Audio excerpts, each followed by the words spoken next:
Bienvenidos al llamado capítulo 22. Hoy desde Barranquilla para el mundo, el jefe de jefes, patrón de patrones, rey de reyes, capitán de capitanes, coronel de coroneles, mejor dicho, el papá de los pollitos, el señor Andrés Salgado. Era yo ya me iba a levantar. Usted está diciendo ¿a quién le hablas? No, estoy muy lejos de ser eso, muy lejos de ser eso. Trato de trabajar y hacerlo bien, pero más que todo lo que importa es que estamos aquí, estamos saldando una deuda pendiente. Bueno, Andrés, gracias por estar aquí. De verdad, es un honor para mí poderte tener frente en este capítulo.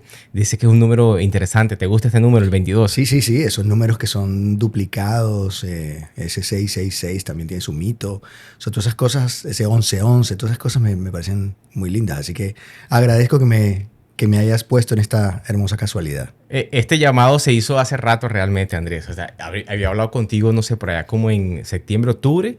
Quedamos en una fecha como en noviembre, que de pronto nos podíamos ver en Barranquilla. No se pudo. No se pudo. Y ahorita, coincidencialmente, estás en Valledupar y pudimos coincidir para hacer este podcast. No, y fíjate que digamos, vine a Valledupar por un tema de, obviamente, una investigación, pero tenía muy claro que había que quedarme hoy aquí, disponer esta tarde para ti, porque siento que estás haciendo un tremendo trabajo con este podcast y creo que es un producto necesario, sobre todo cuando esta industria por este lado del Caribe necesita de tanta estimulación.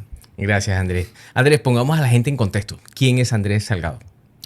Bueno, nadie. Básicamente es un barranquillero que vivió en Bogotá un tiempo, que se fue con muchas ganas de tratar de cumplir su felicidad, de seguir su pasión. Estudié comunicación para eso, después estudié psicología y me metí a escribir historias porque me encanta escribir historias. Y básicamente un ser que nunca se traicionó y que siempre trata de ser honesto con lo que quiere y con lo que siempre soñó.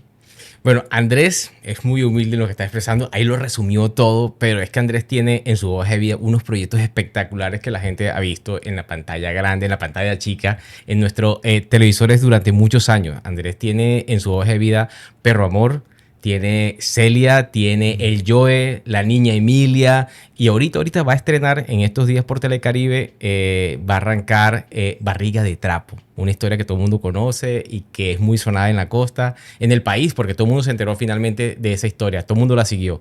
Andrés es el jefe detrás de todo ese trabajo creativo de esas historias, él es el cabeza de la creación de esas historias. Andrés, ¿cómo se llega a esa cúspide a trabajar en proyectos tan grandes como eso? ¿Cómo llega? Porque sé que hay un proceso muy grande, sé que arrancaste en Sempro Televisión. Sí. Además, ¿sabes algo? Cuando tú arrancaste ese proceso, yo iba llegando a Bogotá en el 98. Entonces, leyendo un poco de ti, de lo que se aparece por ahí, me di cuenta que estuviste en Sempro, Juana Uribe, Sí, que fueron nombres que yo escuchaba porque trabajaba en el taller de artes plásticas de Los Reencauchados, con otro vallenato, con Carlos Riveros. Entonces ahí te escuchaba a la gente que estaba en el gremio. Por eso decidí, yo quería estudiar actuación, Andrés. No te creo. Y decidí estudiar producción porque dije, no, toda la magia que hay detrás es mucho más grande y me fascinó más.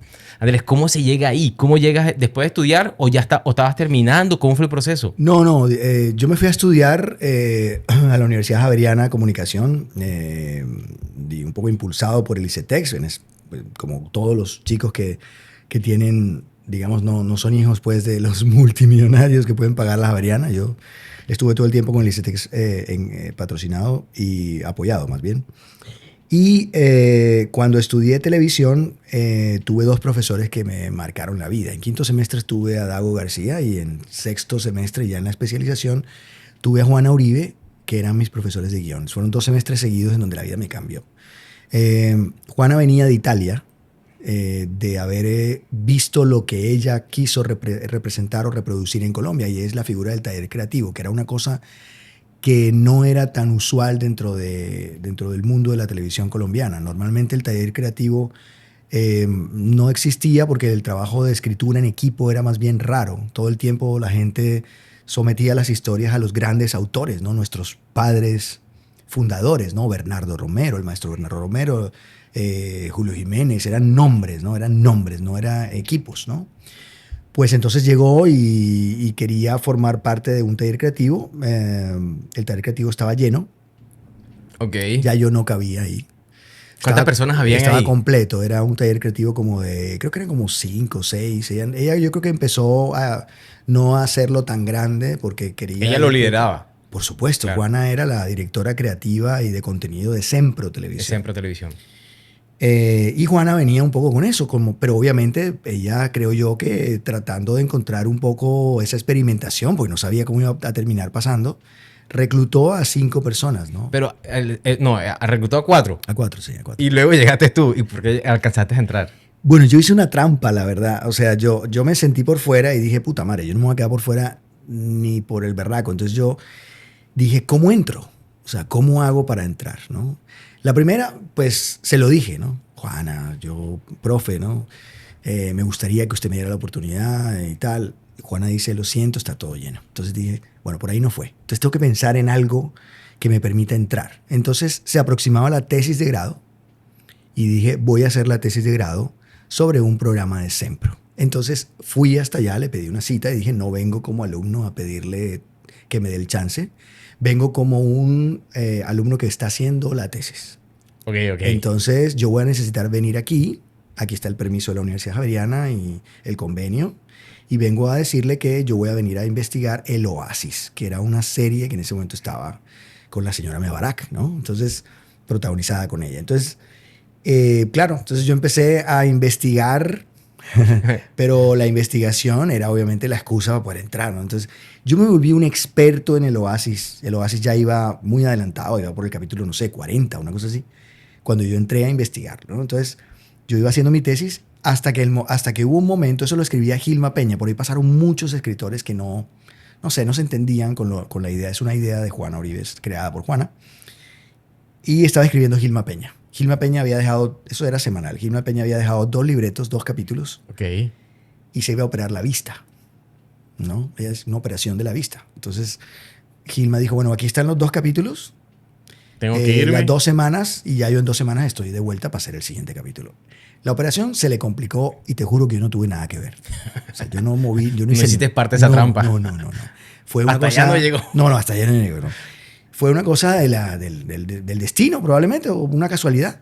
Ella se complicó, quedó ciega. Si tú estás ciego no puedes escribir porque no ves. Claro. Y pues no había nadie alrededor. Entonces era un desierto y el único que estaba parado ahí al lado de una palmera era yo. Y Ok. Juana me vio y me dijo, Venga. venga para acá, usted que es el practicante, el investigador de la tesis, pues haga el capítulo. Porque si usted Y estás en conoce- el proyecto, ya lo conocías, sabías por dónde iba. la Claro, cosa. lo tenía perfectamente porque lo estaba estudiando, ¿no? Entonces estudiaba las tramas, aplicaba la tesis, la teoría sobre lo que pasaba, ¿no? Analizaba los capítulos, en qué momento hay un teaser, en qué momento hay un twist. Ok, o sea, ok. todo ese tipo de cosas. O sea, que me lo sabía perfecto. Entonces me dijo, bueno, escriba usted el siguiente capítulo. Porque además yo sabía, porque sabía que venía, porque... Los personajes, tenías todo, claro todo el universo. Y yo estaba al lado de Gilma, o sea, yo estaba al lado de Gilma y Gilma me contaba lo que iba a pasar y todo lo demás. Escribí el capítulo, creo que fue como el 44, 43, no me acuerdo, y absurdamente, otro golpe de esas raros, al capítulo le fue muy bien en rating. Entonces Juana yo creo que creyó que había sido por mí y me dijo después de que Gilma volvió, me dijo, no, quédese y escriba el Oasis. Con ellos. Ahí, Y ahí haciendo entré, equipo. haciendo equipo con Gilma, ¿no? Con y, Gilma. y de ahí entramos los dos, terminamos el Oasis, los últimos 15 capítulos estuve yo ahí. Pasaste al equipo creativo ya. Entré al equipo creativo y cuando se terminó el equipo creativo, se terminó ese proyecto del Oasis, me salté al otro que estaba empezando, que se llamaba De Pies a Cabeza. Esa cabeza. Y entonces ya había probado, ¿no? Entonces Juana me dijo, vaya para De Pies a Cabeza. Y ahí, bueno, y de ahí para adelante todo lo que hice con Sempro, ¿no? Que ahí hay una historia grande. Hiciste Perro Amor también. Sí, Estuviste en esos proyectos. Sí. Sí, siempre de la mano. Yo, digamos que hay una de las cosas maravillosas que creo que yo he tenido en mi carrera, sobre todo a los comienzos. Yo era un chico de, no sé, 22 años, 23 años. Yo no había terminado ni siquiera la universidad. Entonces, estaba en plena tesis y ya estaba, digamos, en cosas reales, ¿no? Entonces, creo que eso fue un poco de suerte, pero creo que la suerte más extraordinaria de todas, no solamente la mía, sino de todos los que estuvimos ahí, fue el hecho de haber sido enseñados, guiados, extra clase por Juana, ¿no? Entonces, Juana fue en ese momento todo, absolutamente todo. Yo siempre le he dicho a ella, a mí no me alcanza la vida para agradecerle toda esa paciencia, porque uno era muy malo. O sea, no es que ahora uno sea bueno, pero digamos, uno era muy malo en ese momento. O sea, y tener la paciencia ella de agarrar a un pelado de 23 Guiarlo años y y, decirle mira, que no es por aquí, aquí es mire allá. esto, que haga esto, porque si usted hace esto, pasa esto, ¿no? Entonces, Se mire, aquí hay nota. un truco. Esa paciencia de ella me parece que es No, y crecer impagable. con alguien así que te vaya guiando es espectacular. Espectacular. Yo podría quedarme solamente hablando de sus inicios 2 horas con Andrés porque realmente hay una hoja de vida muy chévere ahí y muy inspiradora para la gente que ve este podcast. Pero voy a ir pasando diferentes temas, Andrés. Ok. Vamos a ir saltando. Bueno. Y me toca, así como lo hice en un capítulo con John Bolívar, no, hermano, son muchos temas, hay mucha experiencia y quisiera que la gente se entere un poco. Andrés, yo veo en tu biografía, en tu trabajo, el que vienes haciendo en tu hoja de vida, que siempre hay proyectos biográficos. O sea, ahí son personas muy conocidas como el de Celia, el de Joe, la niña Emilia. ¿Te escogen o tú escoges ese tipo de proyectos? A mí siempre, creo que digamos, el primer proyecto biográfico que yo hice fue el Joe, pero no, fue una pasión mía, porque yo pues soy de Barranquilla y para mí el Joe era lo más grande, y sigue siendo lo más grande que ha dado el Caribe en cuanto a la música tropical. O sea, y la salsa, es que era tan completo, tan multidiverso, ¿no?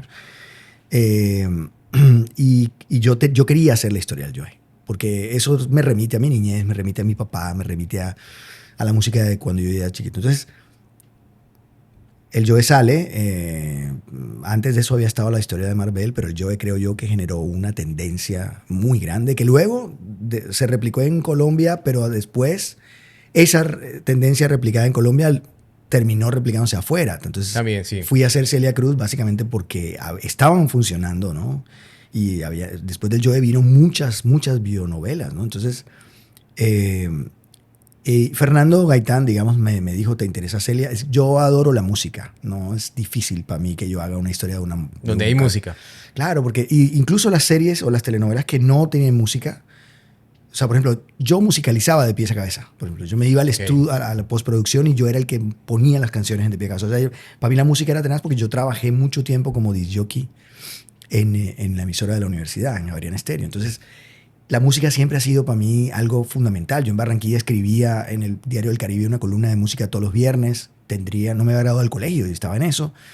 Y tuve un programa en Uniautónoma recién graduado del colegio, a los 19, ya yo tenía un programa. O sea, como que tuve una banda de rock. O sea, la música siempre Siempre me está ha presente. conectado mucho.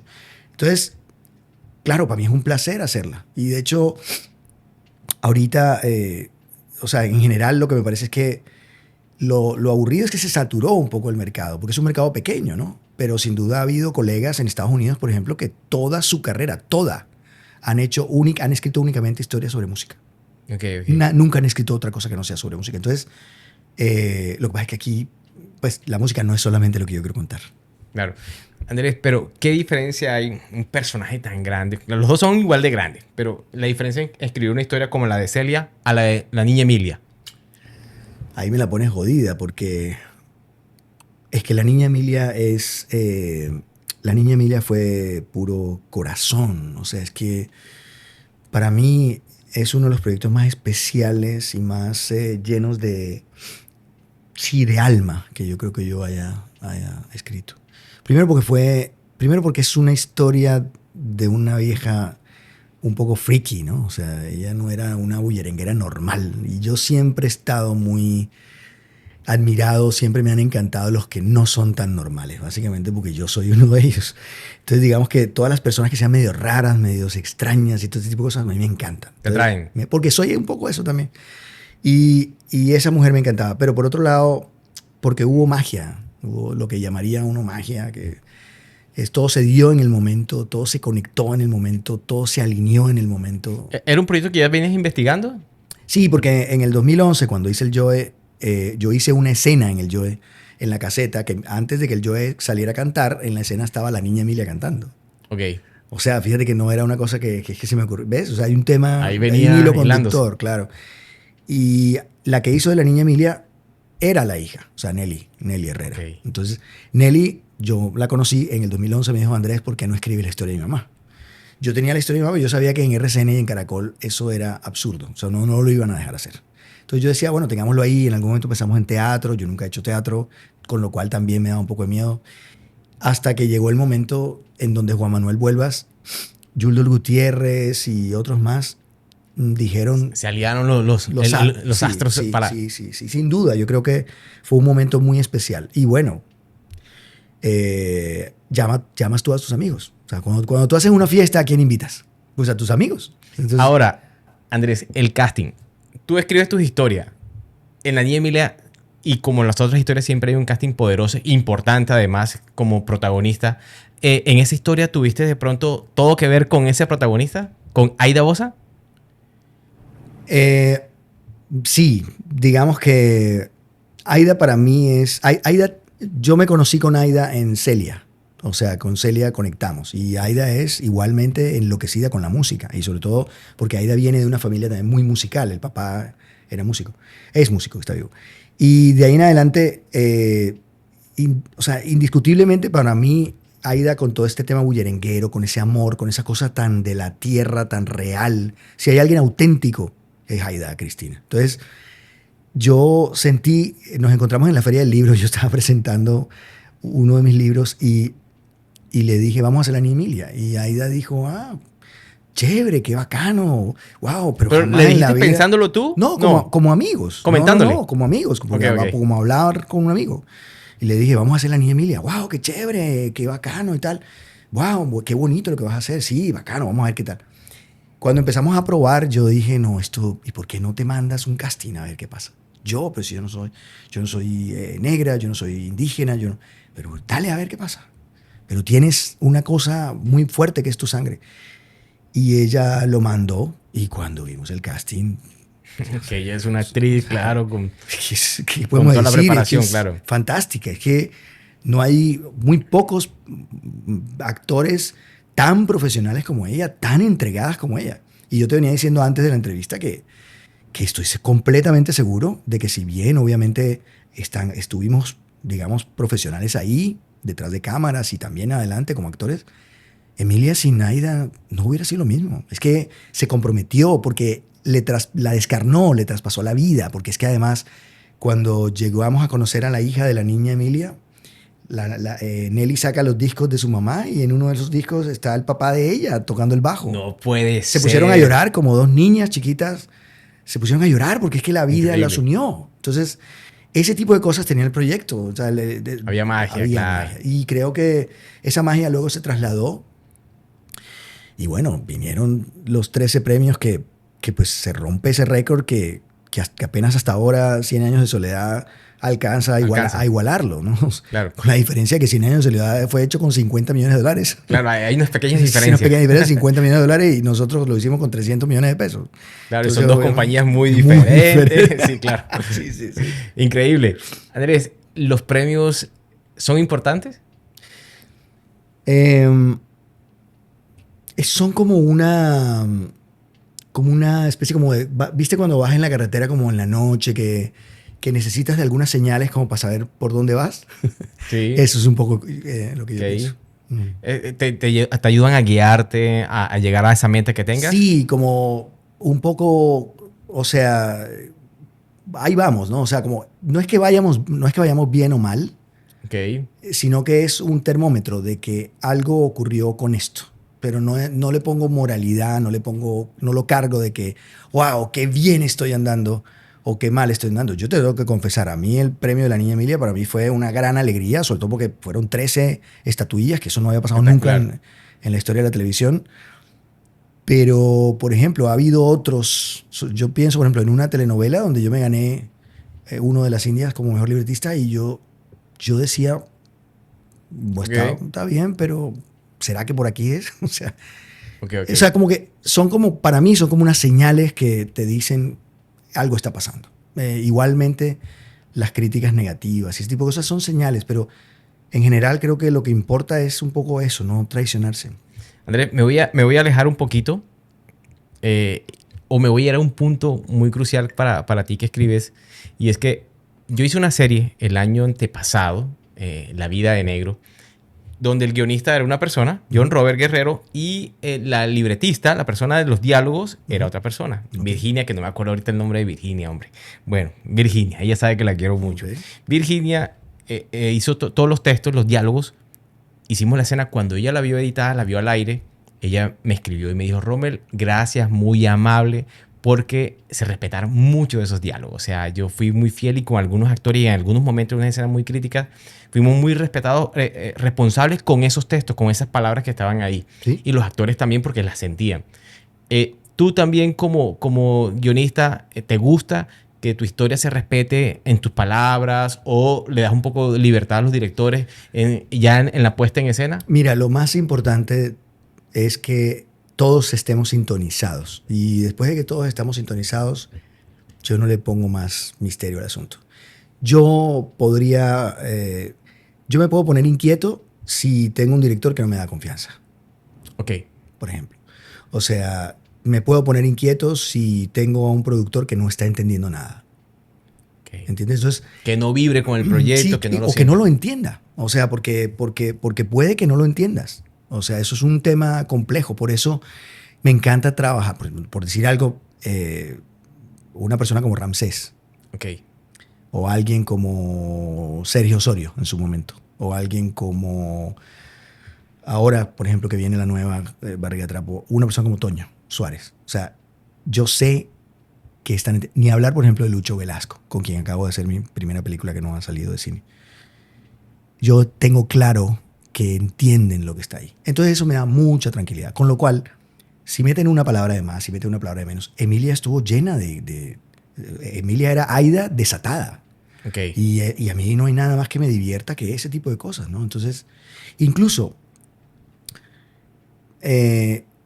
cuánta tranquilidad me da saber, por ejemplo, que una serie como La Reina del Flow es escrita por un par de libretistas que entienden y que la ponen divina. Yo me acuerdo que yo le dije una vez a Claudia, fue como haber dado a un niño en adopción y esa niña está espectacular. Entonces, eso me da mucha tranquilidad. Y afortunadamente nunca he tenido, nunca. Bueno, algunas pequeñas excepciones que recuerde probablemente. Has dicho, has revisado Sí, no, estoy revisando aquí. Algunas excepciones que he tenido, muy pocas, donde he tenido algunas veces personas que no han entendido bien las cosas. O no me he sabido explicar, para ponerlo un poco más justo con la otra persona también. O sea, para ti, ayudante a responder eso, o sea, para ti es importante tener mucha confianza, ser muy cercano o por lo menos entrar en sintonía, que haya una armonía con el productor, con los directores, ahí, para que puedan entender el proyecto. Es importante. Sí, pero es que a veces hay proyectos en donde yo nunca he estado en el estudio, por ejemplo. O sea, hay proyectos que yo nunca he visto ni cómo lo grabaron. Hay proyectos que yo no me aparecí nunca, por mil razones, ¿no? Pero hay proyectos que me han dejado tranquilos. O sea, tranquilo, porque si yo me encuentro con una persona en la pre y yo veo a la persona y entiendo y la oigo y oigo sus comentarios, el productor, el director, y oigo lo que están hablando y sé perfectamente que está en la sintonía, yo no tengo nada más que hacer, porque sé perfectamente que estamos en la misma sintonía, estamos bailando la misma canción. El gran problema es cuando tú estás escribiendo una cosa y el director está entendiendo otra y el actor está entendiendo otra. Eso es un desastre que te la cobra. El público sabe cuando eso pasa y te pasa la factura y son momentos, pues digamos, muy amargos, ¿no? Andrés, ¿hay alguna fórmula para hacer la mejor historia? No. Como tampoco hay ningún método, y esto se lo aprendí a Juana una vez, seguramente se la habrá olvidado porque fue miles de años, cosas que ella dijo y quizá y a uno nunca se le olvidaron, ¿no? Eso es lo que hace un maestro. Entonces, Juana una vez dijo algo lindísimo y es, nadie tiene la fórmula del éxito, pero lo que sí tenemos que hacer es tratar de minimizar lo que más podamos el riesgo del fracaso. ¿Y cómo se minimiza el riesgo del fracaso? Así, sintonizados todos en lo mismo, llamar a profesionales entregados y comprometidos. Tú no vas a llamar a un director que no sabe ni siquiera dónde está la última cámara o cómo es la última tecnología. O sea, el músico tiene que ser el gran músico que conecta el feeling de la... O sea, en general todo lo que hacemos es juntar lo mejor que tenemos y sobre todo entregarnos, porque es un tema de que estamos todos mandando siempre lo mejor para que eso esté bastante bien. Andrés, si tú haces una geografía de todo lo que has hecho desde el momento que entras a la industria de la televisión hasta hoy, ¿qué geografía puedes describir de todo esto que estás viendo? O sea, lo que viene pasando, lo que ya pasó con la televisión hace muchos años, lo que está pasando en este momento, ¿cómo lo ves el movimiento? ¿Te gusta lo que se está mostrando en las pantallas? ¿Te parece bien lo que está pasando con nuestras historias? Yo soy de la generación X y creo que esta generación sí que le ha tocado grandes cambios, con lo cual tampoco es algo que me haya sorprendido. Yo, estando una vez en Tolú, Sucre, cuando tenía 7 años, le mandé un telegrama a una novia, por ejemplo. No 7 años, por ejemplo, 11, 12, no sé. O sea, yo mandé un telegrama, ¿me entiendes? Y de ahí para adelante, ¿no? O sea, yo vi un disquete de 3/4 que no le cabe ni nada. Y luego yo vi esa grabadora, la vi, oí música y grabé de la radio esas canciones, puse la tornamesa, oí discos, después vino el CD. O sea, y la televisión es obvio que también. Entonces, como que hemos sido una generación tan acostumbrada a que hoy ya no es igual a ayer. El cambio. Que creo que es parte de lo que hemos vivido, ¿no? Yo digo, por ejemplo, mis hijos nacieron y Alejandro, por ejemplo, me mostró una vez, me mostró hace unos meses, me mostró un cassette y me dijo, papá, ¿esto qué es? ¿No? ¿Qué es esto? Digo, es un cassette y ahí hay música. ¿Y sabes qué hizo? ¿Y cómo se oye? ¿No? O sea, esas son generaciones que ya vienen establecidos en unas cosas muy, muy concretas, ¿no? Nosotros no. Hemos arrancado con una televisión de canales abiertos, luego hemos pasado a canales privados, después llegó esta ola, que yo diría la ola más maldita de todas, que fue esta ola estadounidense mal llegada, esa mexicanidad, donde la abuela era argentina, el papá era boliviano y la hija era chocuana, y todo no se entendía nada. Menos mal que eso se fue gracias al infinito Fernando Gaitán, que dijo, es que somos Colombia y aquí está Betty, ¿no? O sea, Claro. que Fernando les dio una cachetada a todos. Diciendo, Los despertó. Y ese es el gran aporte que hay. Uno de los grandes aportes que hizo Fernando fue decirle a la gente, no más ese cuentico argentino, mexicano, nosotros somos esto. Claro. Y bueno, afortunadamente Fernando nos hizo entender a la industria que había que regresar. Y de ahí en adelante creo que volvimos otra vez como a sintonizarnos, pero llegaron las plataformas, las internacionalizaciones, y hoy estamos en un mundo multidiverso con redes sociales y con todo esto. Yo creo, y he visto, que es lo que más me duele, he visto grandes escritores quedarse en el camino. Creo que ese es si hay algo que me duele o si hay algo que me da dolor un poco de todo esto que ha pasado, es ver grandes escritores, grandes guionistas, que hartos unos, aburridos otros, desanimados otros, han decidido retirarse. Porque eso lo extraño mucho. ¿Pero por qué tú crees? O sea, ¿porque no supieron adaptarse de pronto? ¿Porque extrañaban ese tipo de televisión que ellos hacían y no supieron adaptarse? ¿Por qué exactamente tú crees que...? No lo sé, querido. No tengo ni idea. Tendríamos que preguntarles a ellos, pero supongo que tendrán sus razones. Lo cierto es que el resultado es lo que se ve. Tristemente, hay gente que yo extraño mucho. Yo extraño mucho, porque también fui fan de ellos, ¿no? Y tengo la felicidad de ver, por ejemplo, a un Davo García más vigente que nunca, adaptado completamente como es él y su gran sagacidad y su gran cerebro, ¿no? Pero, y no te voy a decir nombres, pero tengo nombres que estoy aquí en la punta de la lengua que los extraño mucho. Extraño sus historias, extraño sus buenas historias, porque son grandes cerebros, son grandes escritores. Son tan buenos que a pesar de que no han escrito años y años y años, mira, todavía uno lo sigue, yo por lo menos lo sigo extrañando. Andrés, el formato de telenovela, 80, 100, 120 capítulos, si lo comparamos con lo que está pasando ahora con las series en las plataformas, ¿cuál de los dos formatos te gusta más?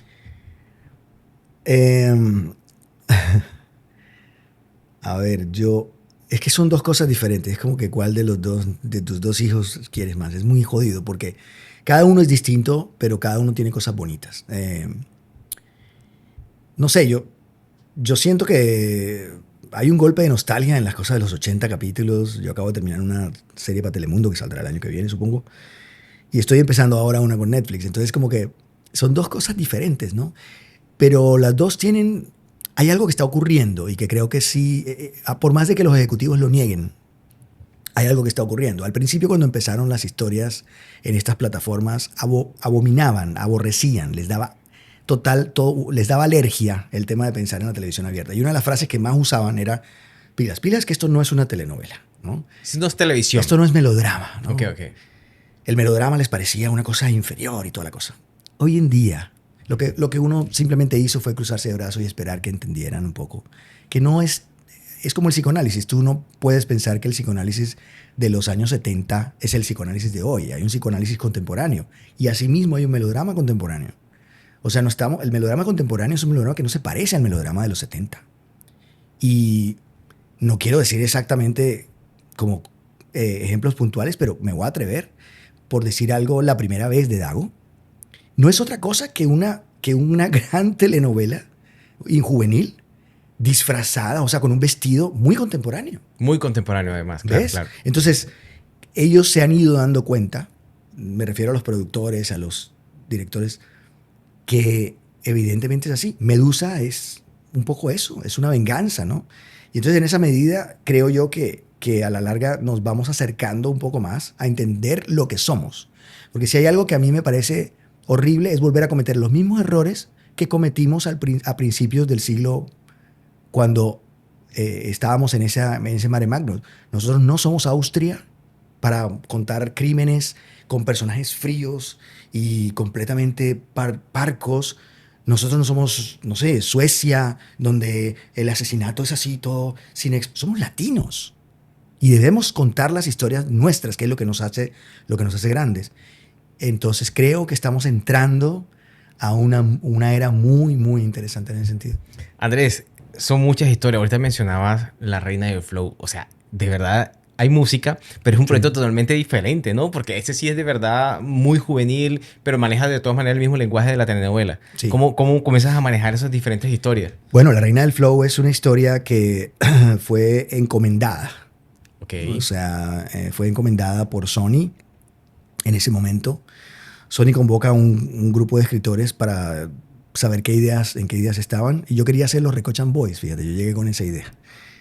Y luego Ángela Vergara, me acuerdo, que me dijo, necesitamos una historia que haga que los jóvenes vuelvan a ver televisión abierta, que tenga música y que tenga un melodrama muy, muy fuerte. Entonces, pues obviamente, la música que atrae a los jóvenes es el reggaetón, ¿no? Y pues si tú quieres un melodrama muy fuerte, pues vete al Conde de Montecristo, que eso no tiene pierde.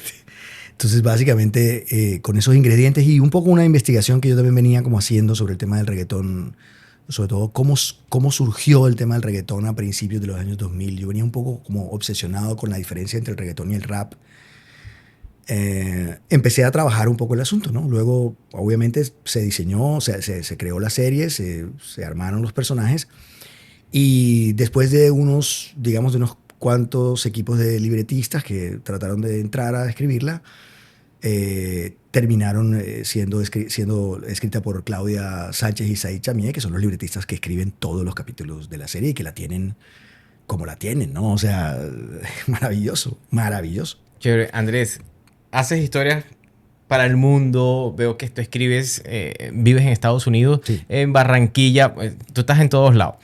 Pero siempre veo que haces proyectos muy internacionales, pero no sé por qué razón, y ahí sí quiero que me la cuentes, siempre buscas la manera de contar tus historias de la costa. O sea, siempre aterrizas, no sé si es que lo vienes haciendo aposta como combinándolo. Hago esto para el mundo, pero también quiero contar mis historias de mi región, del Caribe. ¿Cómo lo logras? Yo me muevo básicamente por necesidad. O sea, yo no tengo ningún plan de qué voy a hacer ahora y para dónde. O sea, yo me muevo como cuando tú vas y tienes hambre y abres La nevera y ¿qué hay? y agarras lo que hay, ¿no? O sea, lo que te apetece, ¿no? Creo que así me he movido todo el tiempo, todo el tiempo. Cuando quise escribir mis 2 libros, los saqué porque necesitaba hacerlo. De hecho, ahora estoy haciendo el tercero después de 10 años, imagínate, de diferencia.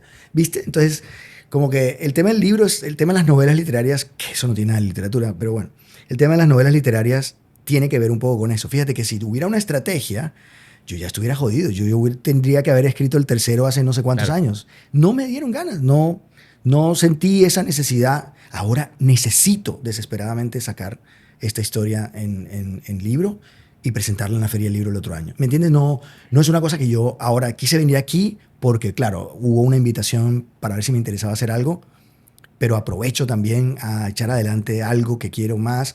En fin, me muevo así, por lo que me va moviendo mis ganas, mi hambre de hacer cosas. Andrés, yo sé que tú eres team totalmente de la televisión colombiana. Es una industria que conoces, es una industria en la que te puedes mover muy bien, pero siempre tenemos ahí al cine.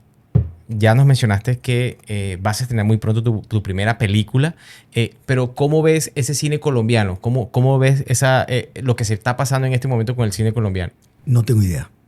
Soy muy sincero, no tengo idea de cómo está el cine colombiano. Y creo que también Lucho Velasco, que es un gran amigo, o sea, amigos de, no sé, nos conocimos en cartas de amor, imagínate. También uno hace muy buenos amigos en el camino.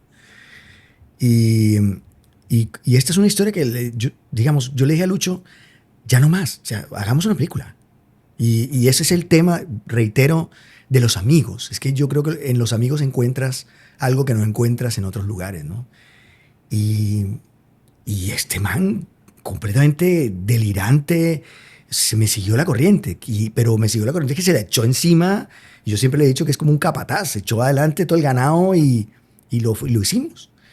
Lo que sí tuve muy claro era que había que hacer una película en donde yo sí creo que tengo una certeza sobre el cine colombiano, que es quizás la única que tengo, pero lo que te digo, yo no me dedico al cine. Apenas ahora he abierto la puerta, no te imaginas todo lo que he encontrado, todo lo que uno encuentra. Es otro mundo, ¿me entiendes? Eso me tiene muy animado. Y lo que sí tengo claro del cine colombiano es que para que haya cine colombiano, debe haber cine colombiano cuyas historias puedan llevarse a cabo desde el papel. Ok. Desde el papel. Y creo que hay un cierto despiste, por decirlo de alguna manera, con los guionistas, con algunos, ¿no? Que es que cuando se sollan, man. O sea, se saltan, se les salta el taco. Entonces, se creen en Los Ángeles y escriben un guión que es imposible de llevar. Entonces, yo sí creo que el cine colombiano, y ese fue, por ejemplo, eso sí que lo tuve muy frenado.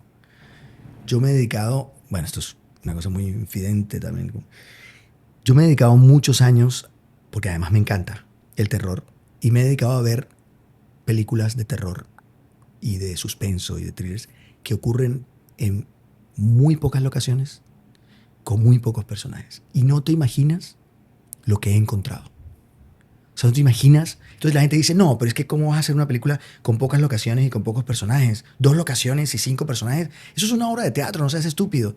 No te imaginas la cantidad de ideas espectaculares que he encontrado viendo este tipo de películas. Entonces el problema no es las locaciones, ni el problema es los personajes. El problema es que hay que pensar en historias que sean viables. Te vale menos. Es más fácil hacerlo. Si estás ahí metido en una locación, no, tú lo sabes que has hecho cine. Creo que eso, si hay algo que tengo claro de lo poco que sé del cine colombiano, es que me autoimpuse la ley de hacer una película así. Y bueno, ya estamos en la segunda, que bueno, después llegaré a hablar de esa película que nos hablabas que ya vas a estrenar, que muy pronto estrenarás. ¿Puedes comentarnos algo de esa película? No, yo no la voy a estrenar pronto, porque además esa es otra cosa que he aprendido. Nosotros no vamos a estrenar esta película por ahora. Esta película primero se va para el mundo. Esta película primero se va para afuera. Va a festivales. Esta película primero se va. Y vamos a ver qué pasa. Porque tenemos un problema como público. Y es que una película que aparece de la nada, dicen, ay, esa película que es. Pero somos así. Cuando viene ya con una fama, ¿no? Ay, tú sabes, sí. Hay un reconocimiento que viene con unos logos, ahí sí. Acuérdate de Shakira. ¿Quién era Shakira antes del MTV?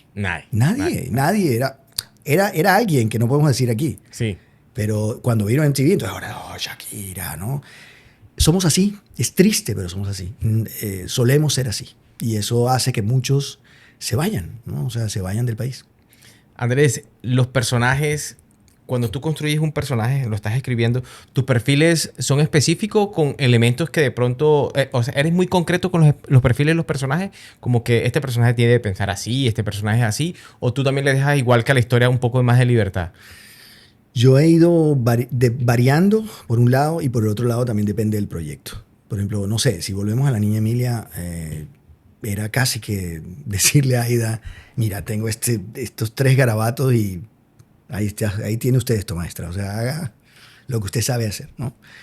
Pero hay otros que son, por ejemplo, no sé, esta serie que acabo de terminar con Telemundo es una cosa militar. O sea, Claro, el perfil debe ser porque ellos de dos tienen páginas. también una política muy así, ¿no? Entonces, creo que uno tiene que adaptarse un poco. La película que hice con Lucho, o sea, el perfil del personaje fue una conversación y hágale, ¿no? O sea, como que cada cosa tiene su momento. Andrés, próximos proyectos que tengas así, aparte de lo que ya sé que estás investigando en este momento. ¿Sigues con el cine? ¿Quieres hacer otra segunda película? Estamos en este momento, sí, estamos en este momento porque han pasado cosas lindas con el tema. La gente que la ha visto, bueno, apareció esta gente ahora. Es que me odio decir cosas porque, ajá, nunca ha sido mi estilo, estar anunciando y cosas. Me parece una mierda. Pero sí, hay una cosa ahí hacia adelante sobre el tema de la segunda película que nos ha sorprendido gratamente. Ya viene la tercera parte de La Reina del Flow. Ya vendrá también lo del tema de una serie de Netflix. O sea, yo digo lo que voy a hacer, pero no contaré nada de ninguna de las cosas porque no, eso es lo que odio, ¿no? Y, y acabé, digamos, de terminar esta serie de Telemundo que también supongo yo que empezará pronto. Pero la verdad, yo lo que quería en estos tiempos, estas semanas, era disfrutar de estas vacaciones Ok, ok. que no he podido disfrutar. Bueno, Andrés, hablamos en algún momento y es muy hermético con sus proyectos, como lo están escuchando. Hay cosas Sí. que comenta, otras que no. Igual en este negocio siempre hay diferentes fantasmas, diferentes cosas que se tejen y uno no las entiende. Y entre esas cosas, yo sé que de pronto le puede molestar a Andrés, pero le voy a preguntar. A Andrés no le gusta hablar de su vida personal. ¿Hay alguna razón, Andrés? Es que creo que, como su nombre lo indica, la vida personal es personal. Y creo profundamente que todo sentimiento exhibicionista es falso. Y me parece que lo que hay es no sé, esos videos de parejas de novios o de esposos que se abrazan y que lo esperan en el aeropuerto y da 3 vueltas.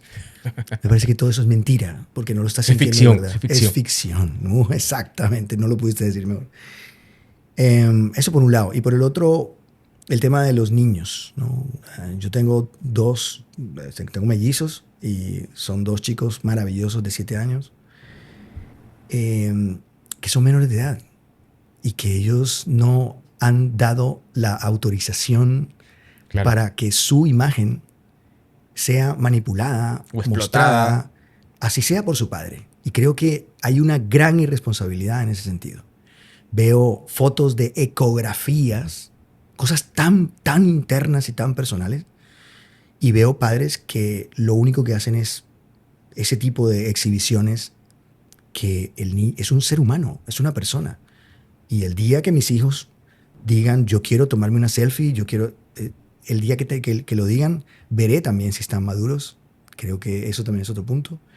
Y luego ya que cuando ya tengan la madurez y la autonomía, hagan lo que quieran. Pero yo no voy a forzarlos o a llevarlos a algo que ellos no entienden qué diablos está pasando. Los grandes momentos de alegría, de dolor, de amigos, de cosas entrañables, se viven en otro lugar muy lejos de las redes. Se conservan ya familiares. No ya es muy pertenecen a personal. ese lugar, no Claro. pertenecen a ese lugar. Ahí verán, si ustedes se meten a mi Instagram o al canal de YouTube o tal, verán que lo único que hago es mostrar mi trabajo. Es todo, salvo que una vez por ahí con algún amigo o tal. Pero de ahí en adelante no. Es un perfil muy profesional, es tu trabajo lo que puedes muy mostrar. bajo también, un perfil muy bajo en el tema personal, porque me parece que, lo que te digo, creo que lo que importa es un poco lo que la sociedad o el público ve. Eso es lo que verdaderamente sí tengo que mostrar, porque eso sí es importante que ellos lo vean. Y tengo que contar lo que estoy haciendo en ese sentido. Pero de ahí a mostrar, no sé, los espectaculares ojos de mi esposa o cómo vivimos un domingo o a dónde viajamos Claro. o tal. Eso es algo muy de nosotros. Andrés, voy a cambiar de tema enseguida. Andrés, voy a hacer un salto drástico. Vamos a hablar sobre la inteligencia artificial. ¿Cómo lo ves en tu negocio? Porque sé que hace muy poco, un año de pronto o 2 años, vienen unas protestas sobre los guionistas en Estados Unidos. ¿A ti cómo lo ves la inteligencia artificial? ¿Cómo está llegando a ti como escritor? Pues en este momento te estoy respondiendo con mis Ray-Ban Meta. Ok. La imagen que estamos viendo son las Ray-Ban Meta que tengo puestas. Yo adoro la tecnología, me encanta. Soy muy de juguetes y ese tipo de cosas. Y me encanta también todo el tema de la inteligencia artificial, todo lo que hay. Digamos que uno tiene dos opciones y es ponerse a pelear y volverse un loco que va contra el mundo o adaptarse, yo creo. Y yo soy más amigo de la adaptación, sin traicionarse, que es lo que me parece a mí clave. Y en cuanto a la escritura, ¿lo has aplicado de alguna manera? No. No, porque es muy bruto. O sea, es estúpido. O sea, ¿te alcanzaste a sentar a revisar a ver qué hacía? Es muy bueno, por ejemplo, Por ejemplo, es muy útil para identificar cosas. Entonces, tú le entregas las 80 páginas del argumento y dices, saca en una línea 10 tweets. O sea, 10 puntos de giro brutales. ¿Cuáles son los 10 puntos de giro que identificas ahí? Tan, tan, tan, tan, tan, tan, tan. Eso está bueno. Pero eso no es palabra de Dios, eso no es la Biblia. No es la Biblia. O sea, es un man que... ChatGPT es un man bacano que está siempre... Pero suele ser un poco estúpido porque te aplaude todo, ¿no? Entonces, también hay que ponerse un poquito... Deja de aplaudirme y ponte crítico. O sea, hay que llevarlo un poco a que sea verdaderamente más maduro, porque parece un niño y asustado, además, de que nunca tú le digas que te molesta, ¿no? Entonces, la uso para ese tipo de cosas como un paso intermedio. Al final, creo que uno decide, esto está bien, me parece, no me parece, pero nada que... O sea, yo no digo, desarrolla una historia de esto, ni... O sea, lo que me va a decir, estoy completamente seguro que no supera lo que yo puedo crear.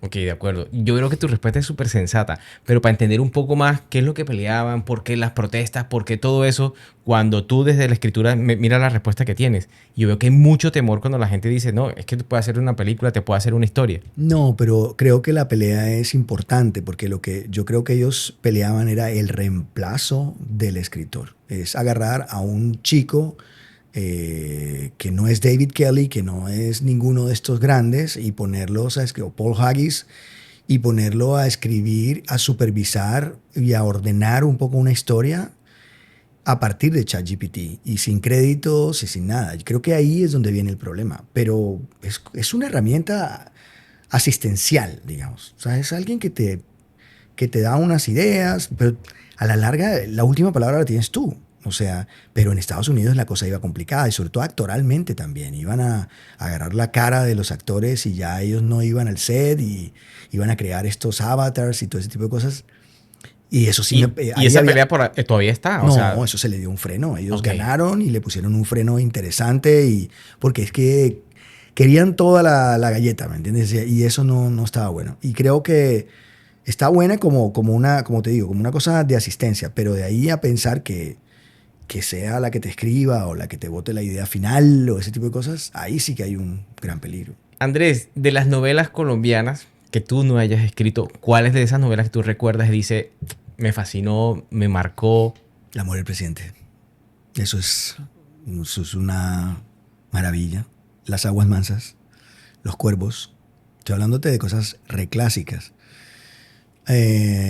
Más reciente, yo no escribo los capítulos, por lo tanto La Reina del Flow me parece espectacular. Me parece genial lo que ellos hacen, a pesar de que sea una idea mía. Y una telenovela así reciente...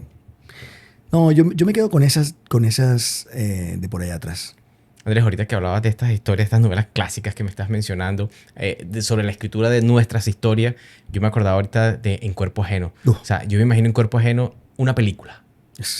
Hora y media, contar En Cuerpo Ajeno en hora y media. Es una película espectacular, taquillera además, ¿no? Total. O sea, Julio Jiménez es uno de los más grandes genios de los libretos en este país. Y yo diría que en Latinoamérica las historias de Julio eran historias donde el suspenso era tan intenso que había momentos, por ejemplo, La Abuela. Yo recuerdo que yo estaba muy, muy, muy chiquito y La Abuela a mí me daba terror. O sea, producía miedo. ¿Por qué mataron a Betty si era tan buena muchacha? Me producía miedo y eso que ya yo estaba más grande.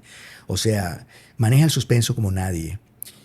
Ese es un personaje, es uno de los grandes, grandes, grandes libretistas de este país. Andrés, cuando tú estás escribiendo, ¿estás imaginando caras? O sea, tú le ves, Sí. pones cara a tus personajes igual al equipo de producción, al director, por ejemplo, ¿te lo imaginas? Eh, no, no siempre, digamos, en este momento, vuelvo y te lo digo, yo no conozco quién va a ser el director de la serie de Telemundo, por ejemplo, no tengo ni idea quién será. No sé quién será. Puede ser alguien que conozca, puede ser alguien con quien yo haya trabajado, o puede ser alguien con quien nunca he trabajado. El director no tanto, pero los actores sí. Los personajes sí les ponen personajes escala. sí tengo como una idea, no tan clara como que va a ser este o el otro, pero sí más o menos su contextura o qué rasgo puede tener. Ese tipo de cosas lo hago mucho, sí. Es que uno está escribiendo y el ejercicio que yo he hecho, no soy el gran escritor, me he puesto a hacer ejercicio de era muy pequeño, Andrés, y yo no doy para escribir, sino me imagino al personaje caminando, hablando, interpretando. Es que cada cual tiene su propio método, ¿no? O sea, y creo que cada uno lo hace a su manera. Incluso, o sea, te lo digo, a mí me pasa, no todos los proyectos los abordo de la misma manera. O sea, hay historias que yo las hago de una forma, las pienso de una manera. Hay historias que arrancaron a partir de un personaje. ¿Eh? Hay otras que arrancaron a partir de un conflicto o a partir de algo que me pasó o que le pasó a algún amigo. O sea, no todo es igual. Y yo creo que en eso soy yo el primer culpable porque me acuerdo que en la primera etapa yo era muy rígido con eso. Y mis alumnos que me ven de esa primera etapa, yo creo que deben estarse riendo porque lo que estoy diciendo es completamente contradictorio, ¿no? O sea, pero pues, ¿qué es de la humanidad si no es una contradicción? Y pero ahora creo yo que no todo es exactamente como tan militar como creería yo que debería ser. Creo que hay que jugar un poco más y ser más flexible. Sin embargo, no sé si eso está siendo dicho por mí porque también ya llevo mucho más tiempo y En el en el ejercicio, claro. ejercicio, en vez de preocuparme porque sí sigan siendo una cosa muy militar los que apenas están empezando. Y en eso sí creo que es importante. Los que empiezan, creo que tienen que ser muy estrictos. Porque si no, eh, nunca va a haber disciplina, nunca va a haber claridad, nunca va a haber como una certeza conceptual. No, Es nunca. lo que yo digo, como que el que pinta, hace pintura abstracta, debe haber pasado por el Claro, dibujo, claro, claro. por el hiperrealismo. Sí, Debería de sí, sí, pintar sí. figura humana para poder llegar a expresarse así. Sí, total. Andrés, si bien has dicho que no hay una fórmula para el éxito, para una historia exitosa, tú sí como docente, como catedrático, yo creo que sí tienes una fórmula o una estructura de qué componentes tiene que tener una historia. Mm, yo creo que tiene que tener un... Ahora, por ejemplo, las plataformas están desesperadas, como muy exigentes con lo que ellos llaman un universo atractivo. Ok, ¿y qué será eso? No, ¿Dónde ellos, queda? ellos tienen tendencias, ¿no?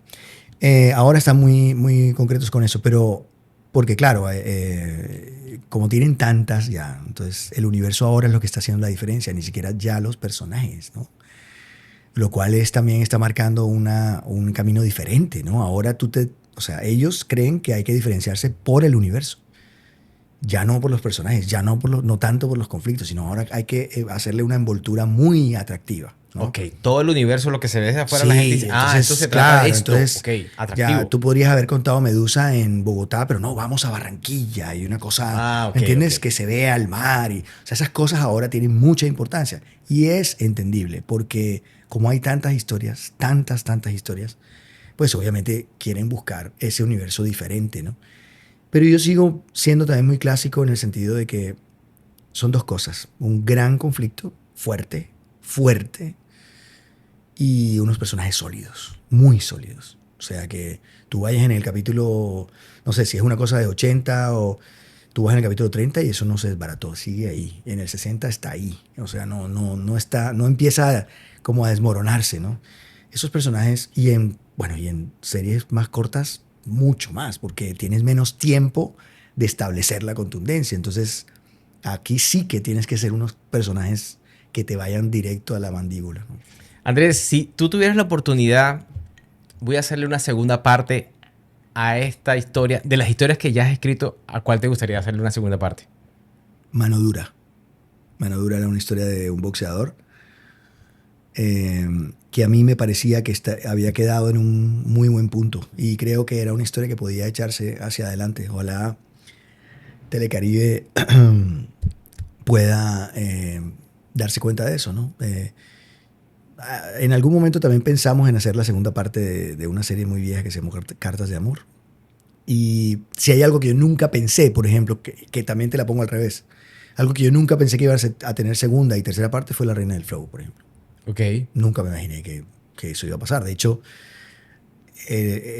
todo el tema de la despegada de la segunda parte y de la hechura de la segunda parte a nivel argumental y todo ese tipo de cosas, pues obviamente creo que se habían cerrado muchas cosas, ¿no? Entonces, volver. Y bueno, y ahora esta, que la tercera. Pero bueno, cuando hay un éxito y un Emmy, Claro. pues no hay nada más que hacer. Andrés, esto es preguntas de cliché, para terminar. Hay mucha gente que ve este podcast y son jóvenes que apenas están entrando al universo o al mundo o al espectáculo de la televisión, a la escritura, al tema de la narración. ¿Qué mensaje le puedes dar a ellos? ¿Qué consejos le puedes dar? Tienen todo lo que nosotros no teníamos cuando estábamos de la edad de ellos. O sea, y creo que es una irresponsabilidad que si tú quieres hacer lo que yo hago o lo que tú haces, es una tremenda responsabilidad decir que no hay manera.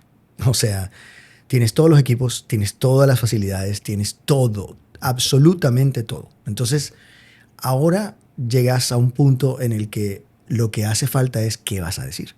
Y es ahí quizás donde la queja no era tan real. Me refiero que mucha gente se quejaba porque no tenía muchos equipos, pero ahora que los tienen no cuentan nada o cuentan tonterías. Creo que ahora lo importante es saber qué vas a contar. Y entonces me dicen muchas veces, no, pero es que no sé qué contar. Hombre, los que nacimos en el Caribe y los que nacimos en Colombia, o sea, aquí lo que hay es historias. Mira alrededor, habla con tu abuela, mira lo que, asómate a la ventana un rato, media hora y mira lo que ocurre y verás que ahí hay algo. Vete una noche a una fiesta y quédate hasta la madrugada y verás todo lo que pasa. Cosas que ni siquiera te imaginas que van a pasar. Ve a lugares que no conoces. Vete a pueblos, a sitios que nunca has ido.